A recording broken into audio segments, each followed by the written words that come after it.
ایران سے جنگ کی حمایت نہیں کرتا، مجھے یہ جنگیں پسند نہیں۔ ایران کو ایسے مسائل کا سامنا کرنا پڑے گا جس کا کوئی تصور نہیں کر سکتا۔ ہم نے ایران کی فوجی قوت کو تباہ کر دیا، ایران کے 159 بحری جہاز غرق کر دیے، ایران کو جوہری ہتھیار حاصل کرنے کی اجازت نہیں دیں گے۔ امریکی صدر ٹرمپ کا وائٹ ہاؤس میں اسمال بزنس سمٹ سے خطاب، کہا توقع ہے ایران جنگ ختم ہونے پر تیل کی قیمتیں نیچے آ جائیں گی۔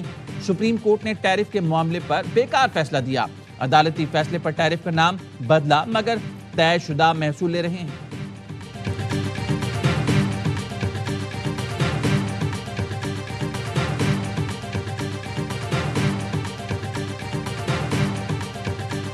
امریکی جہازوں پر حملہ کیا تو ایران کو دنیا کے نقشے سے مٹا دیں گے۔ امریکی صدر ٹرمپ کی پھر دھمکی، کہا ہمارے پاس بہترین اسلحہ گولہ بارود موجود ہے، ضرورت پڑی تو اپنے تمام جدید ہتھیار استعمال کریں گے۔ دنیا بھر میں امریکی فوجی اڈے جدید ترین آلات حرب سے لیس ہیں۔ امریکی جہاز آبنائے ہرمز سے گزرنے کے لیے جہازوں کی مدد کر رہے ہیں۔ ایران مذاکرات کے لیے بہت زیادہ نرم ہو چکا۔ امریکی میڈیا کو انٹرویو میں صدر ٹرمپ کا کہنا تھا ایران نے ان ملکوں پر حملے کیے جن کا ہمارے آپریشن سے تعلق نہیں تھا۔ آبنائے ہرمز میں جنوبی کوریا کے کارگو جہاز پر بھی حملہ کیا گیا، اب شاید جنوبی کوریا بھی مشن میں شامل ہو جائے۔ ہم نے ایران کی 7 چھوٹی کشتیوں کو تباہ کر دیا۔ تازہ صورتحال پر وزیر جنگ آج نیوز کانفرنس کریں گے۔ ایرانی فوج کا آبنائے ہرمز میں امریکی جنگی جہازوں کو نشانہ بنانے کا دعویٰ، ایرانی بحریہ نے سخت اور فوری وارننگ دے کر امریکی جہازوں کو روکا۔ فارس نیوز کا کہنا ہے امریکی جہازوں کو روکنے کے لیے جاسک جزیرے کے قریب میزائل داغے گئے، 2 میزائلوں سے امریکی جنگی جہاز کو نشانہ بنایا گیا۔ امریکی سینٹرل کمانڈ نے جنگی جہاز پر حملے کی تردید کر دی، کہا کسی جہاز کو نشانہ نہیں بنایا گیا۔ 2 امریکی تجارتی جہازوں نے آبنائے ہرمز کامیابی سے عبور کر لیا، جہاز مکمل حفاظت کے ساتھ اپنے سفر پر گامزن ہیں۔ ہمارے جنگی جہازوں نے خلیج عرب میں اپنی پوزیشنیں سنبھال لی ہیں۔ پاسداران انقلاب کا کہنا ہے ایران کی اجازت کے بغیر چند گھنٹے میں کوئی جہاز آبنائے ہرمز سے نہیں گزرا۔ شپنگ کمپنیاں امریکی خام خیالی پر بھروسہ نہ کریں، اجازت کے بغیر گزرنے والے جہازوں کو بزور طاقت روکا جائے گا۔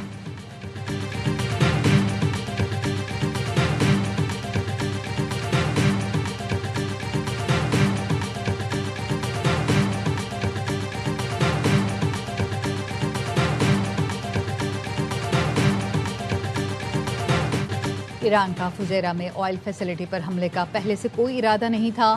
سینئر ایرانی فوجی حکام کے مطابق یہ واقعہ امریکی مہم جوئی کا نتیجہ ہے۔ ایرانی سرکاری میڈیا کا کہنا ہے امریکہ نے آبنائے ہرمز سے غیر قانونی گزرگاہ بنائی جس پر یہ واقعہ ہوا۔ سینئر ایرانی فوجی حکام کا کہنا ہے امریکہ کو واقعے کا ذمہ دار قرار دیا جائے۔ ایرانی فوجی حکام کا کہنا ہے UAE کو معلوم ہے وہ شیشے کے گھر میں بیٹھا ہے، UAE کا عدم تحفظ اس کے لیے ایک مہلک خطرہ ہے۔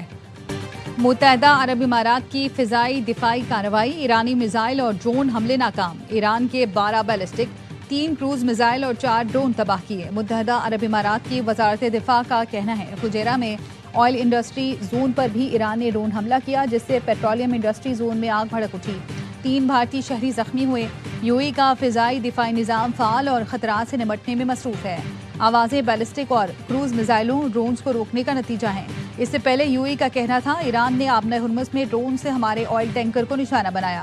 امیر قطر کا متحدہ عرب امارات کے صدر سے ٹیلی فون پر رابطہ، امارات پر ایرانی حملے کی مذمت، قطر کا UAE کے ساتھ مکمل یکجہتی اور سلامتی کے اقدامات کی بھرپور حمایت کا اعادہ۔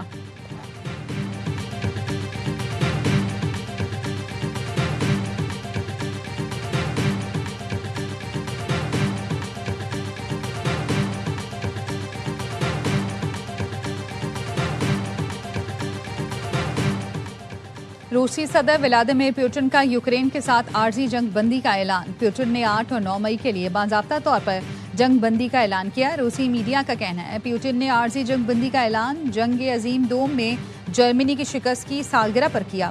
یوکرینی صدر زیلنسکی نے بھی جواب میں جنگ بندی کا اعلان کر دیا۔ یوکرینی صدر کا 5 اور 6 مئی کی درمیانی شب سے سیز فائر کا اعلان، کہا انسانی جانیں کسی بھی تقریب سے زیادہ اہم ہیں۔ یوکرینی صدر کا روسی قیادت سے جنگ کے خاتمے کے لیے سنجیدہ اقدامات کا مطالبہ۔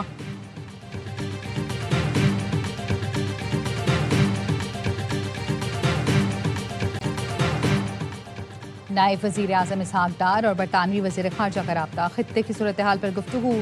یووٹ کوپر نے امن کے لیے پاکستان کی سفارتی کوششوں اور ثالثی کردار کو سراہا۔ پاکستان کے خطے میں پائیدار امن کے لیے مکالمے کے فروغ پر برطانیہ کا اظہار اطمینان۔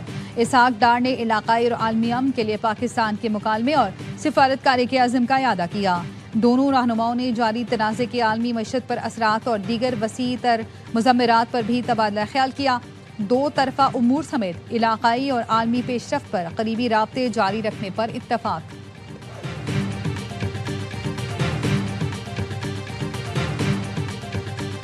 عالمی مارکیٹ میں خام تیل کی قیمتوں میں اضافہ۔ امریکی ویسٹ ٹیکسس تیل $4.13 مہنگا ہو کر $106.07 فی بیرل ہو گیا۔ برنٹ خام تیل $6.73 مہنگا ہو کر $114.9 فی بیرل ہو گیا۔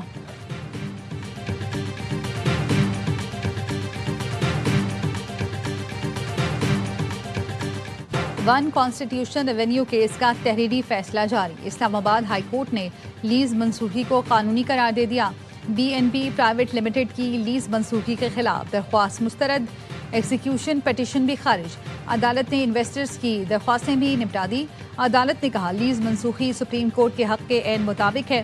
وزیر داخلہ محسن نقوی کہتے ہیں ون کانسٹیٹیوشن ایونیو پر موقف آج بھی وہی ہے جو پہلے تھا۔ جس نے ملک کو نقصان پہنچایا اس کے پیچھے جانا چاہیے۔ تاریخی فراڈ میں سیاستدان، بیوروکریٹس، ججز اور بینکرز بھی ملوث ہیں۔ انہیں 21 سال پیسے کھلائے گئے، وہ کھاتے رہے۔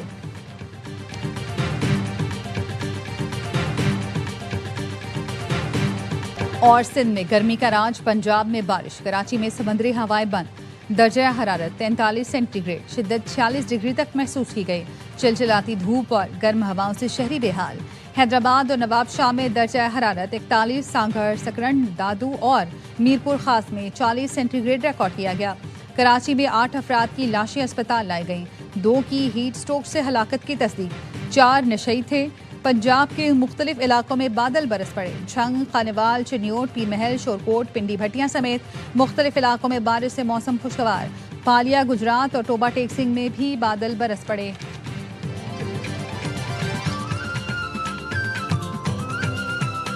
سال ہیٹ ویوز، جنگلات میں آگ اور شدید مونسون بارشوں کا خدشہ۔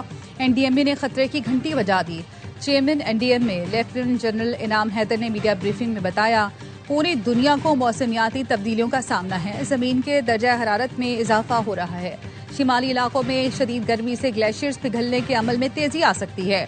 موسمیاتی تبدیلیوں سے نمٹنے کے لیے اقدامات کرنے کی ضرورت ہے۔ سب کو کردار ادا کرنا ہوگا۔ درجہ حرارت میں اضافہ دنیا کے لیے خطرہ ہے۔ پاکستان موسمیاتی تبدیلی سے زیادہ متاثر دنیا کا چوتھا بڑا ملک ہے۔ ماہرین کے مطابق رواں سال گرمی زیادہ پڑے گی۔ انعام حیدر نے پاک NDMA ڈیزاسٹر الرٹ ایپ سے شرکاء کو آگاہ کیا۔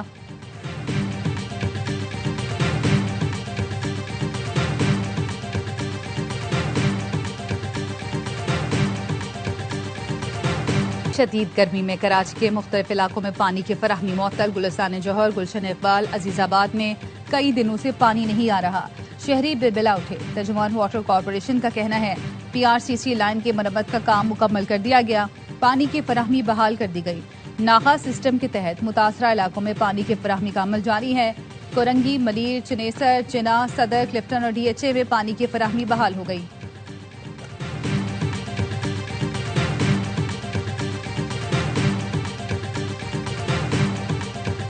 حق میں پاکستان کی شاندار فتح کا 1 سال۔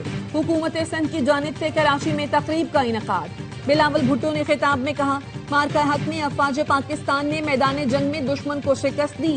ہمارے سفارتکاروں نے سفارتی محاذ پر دشمن کا بھرپور مقابلہ کیا۔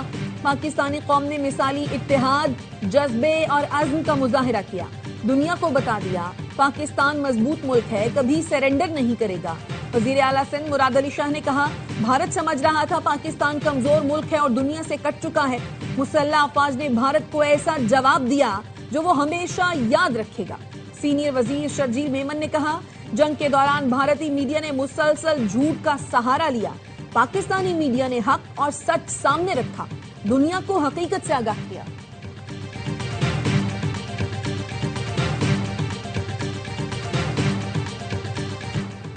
ہیوی ٹرانسپورٹ کو سبسڈی کے لیے صوبوں سے جمع رقم مکمل طور پر خرچ نہ ہو سکی۔